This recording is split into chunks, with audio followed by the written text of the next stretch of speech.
Hi everyone, Dave here at East Rosebud Fly and Tackle. Today I'm going to tie for you a pheasant tail nymph. The pheasant tail nymph has been around for a long time. It's an excellent nymph, represents many different mayflies like the swimmers, the Beadhead, the blue-winged olive, in the right colors, the calabatus. It can even be used for the flauve, which is the slate-winged olive, mahogany dun, pale evening dun. There are a lot of mayflies that have this slim profile.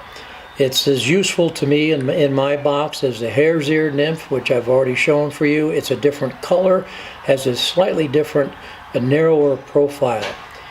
I tie a lot of mine like this, unweighted, because when mayflies emerge, of course, when they're in the surface film, they look just like the nymph that they were when they left the bottom. So having a floating nymph can be a terrific option. Also, you can tie it in a beadhead, which I'll tie today. You can also weight this fly. This way you can use it as a nymph and fish it along the bottom, or use it as a trailer behind another nymph. The pheasant tail has quite a history. It was actually developed by Frank Sawyer, who was a river keeper, I believe on the Avon, which is a chalk stream in Britain. At the time, Halford, who was a huge proponent of the dry fly and thought only the dry fly should be fished, along came a bachelor. He was a lawyer, G.E.M. Skews, and he's really the father of nymph and nymph fishing. He argued with Halford throughout his whole life, in print and in public, about using nymphs to fish with. At that time, and there are still a lot of rules on the Britain chalk streams. First of all, there's very little public water. Most of it is owned by clubs. You have to be a club member or a guest of a club member, and you will pay to fish. You will be assigned a certain section of the stream, and only that section can be fished. And you have to keep everything that you catch. That way you don't have educated fish that become selective like we have around here. But Frank Sawyer needed a nymph, because at that time they only allowed you to fish upstream and only to rising fish. Frank Sawyer wanted a nymph that would sink quickly so that he could rise it right upstream, right in front of the fish's nose. So he actually tied the pheasant tail nymph entirely with copper wire. He did not use thread at all, and that made for a heavier nymph. Of course, now with lead wire and beads we have other options. What I'm using is a 2x long nymph hook. This is a Fulling Mill model 5080. Typically I would tie this on a 1x long nymph hook, but since we have a bead, you always add an extra hook length because you lose some of the shank length with the bead. This is a gold bead. It's a 7/64, which is appropriate for this size 12 hook. And of course, pheasant tails are easily tied all the way down to sizes as small as 20, and the smaller sizes are very effective in the fall when the only nymphs that are available are the nymphs that were hatched out in the spring. So we're going to start our thread. I'm just using some 6/0 Vivas, some black thread, and we'll make a thread base all the way down to the end of the shank. Now this fly is made almost entirely of pheasant. What you want to use is a center tail of a pheasant rooster. Normally I would just use 6 fibers, but since this is a size 12 fly, I need more than that to effectively cover the shank. So I'm going to peel off about 8 fibers here. And what you want to do is pull the fibers out so that the tips are even, like so. Instead of cutting it off, peel it off from the shank. This helps to keep the fibers together, so when you wrap the shank, it's much easier. As typical on these nymphs, we want a tail. Let me back up here. Excuse me. First of all, we need to tie in our ribbing wire.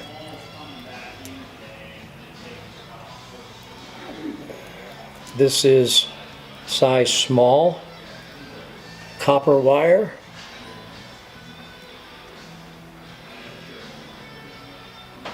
Sorry about that, folks. Come back up here to the bead. We're going to tie it on the near side of the hook, and I'm using a pattern by Charlie Craven. We're going to use this wire in kind of an interesting way. We'll secure the wire down to the base of the shanks. Alright, back to our pheasant tail fibers. We're going to measure this tail to be about half a hook shank in length.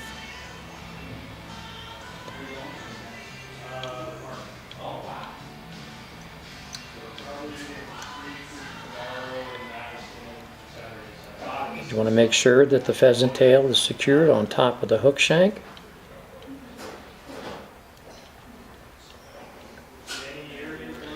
We're going to make just a couple of wraps here to secure the pheasant tail, one wrap on top of the other, then pick it up and bring your thread forward to about the 70% point. Now you'll see some tiers will use one clump pheasant tail, they'll cut it off the tips, they'll use another clump to wrap, another clump for the wing cases.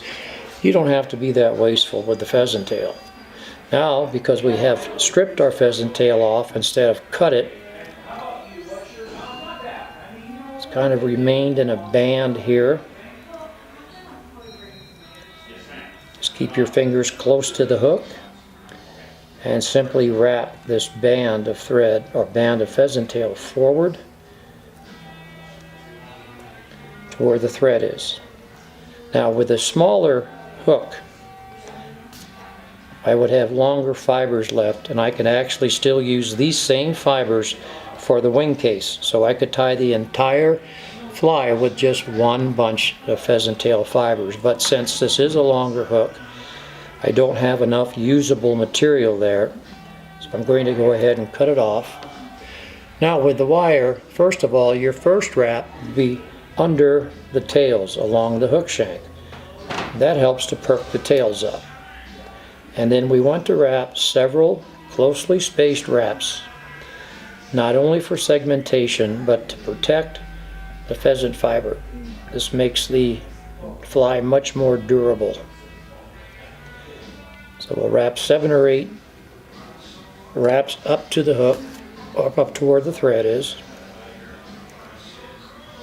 And I like to use 3 wraps of thread to get a nice secure base. Hold your thread tight and just helicopter the wire off. Alright, we're also going to use pheasant tail for the wing case. And again, because of the size of the fly, I like a nice broad wing case because I'm going to tie in a nice thick thorax on this fly. So once again, get about 8 fibers here and peel them off the shank. Now I'm going to cut off some of the base of this, and you'll see that my thread is hanging at about the 70% point. You always want to make sure that you bring your wing case back far enough that you don't end up with a crack between the wing case and the abdomen. I like to try to tie these fibers in flat so that they come over nicely for the wing case. Bring it up behind the bead. Now for the thorax, I'm using an eyed peacock stick. You can certainly use bulk peacock if you like, but with the eyed stick you get much fuller fibers, and I like a very full thorax on the pheasant tail. So I'm going to cut off 7 or 8 fibers here. Rolls.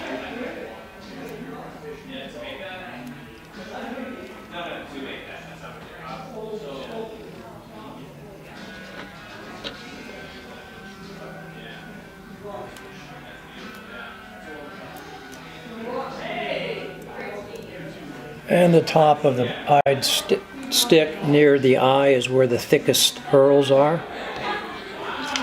And we're simply going to get our hurls and roughly align the tips. They don't have to be perfect since we're going to be cutting the tips off anyway.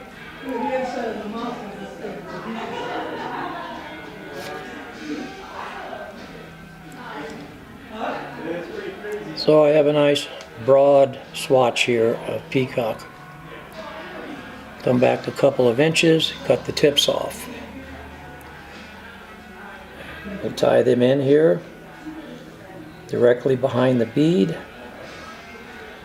Make sure that we're at the base of our wing case. Now, there's a lot of ways you can reinforce peacock herl, and you should reinforce them anytime you tie them. I'll show you a simple method here.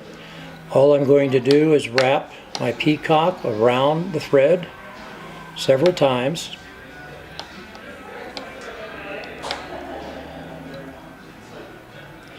And then I'll simply wrap the peacock and the thread together at the same time.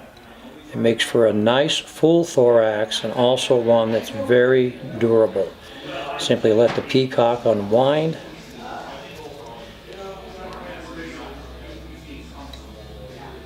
And a couple of thread wraps to lock it down.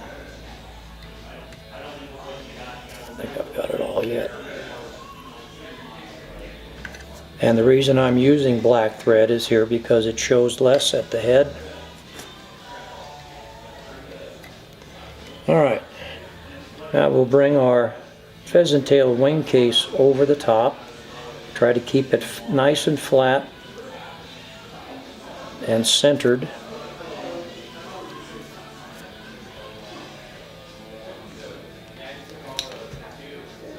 A couple of thread wraps right behind the bead. Now we're going to separate the legs out.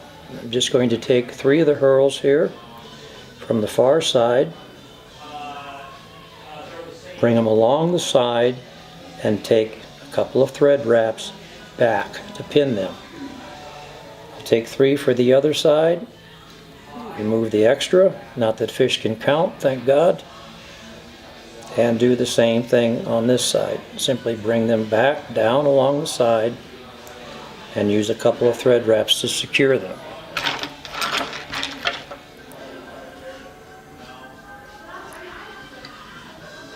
We'll whip finish right behind the bead, remove the thread, and then grab all of your legs here. And I like to cut them off just slightly longer than the back of the thorax.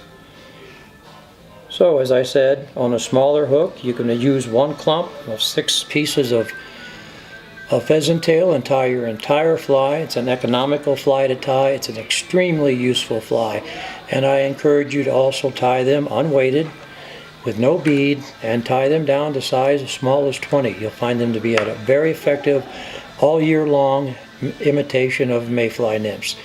Thanks for joining in. As always, if you have any questions or comments, please don't hesitate to contact us. See you next time.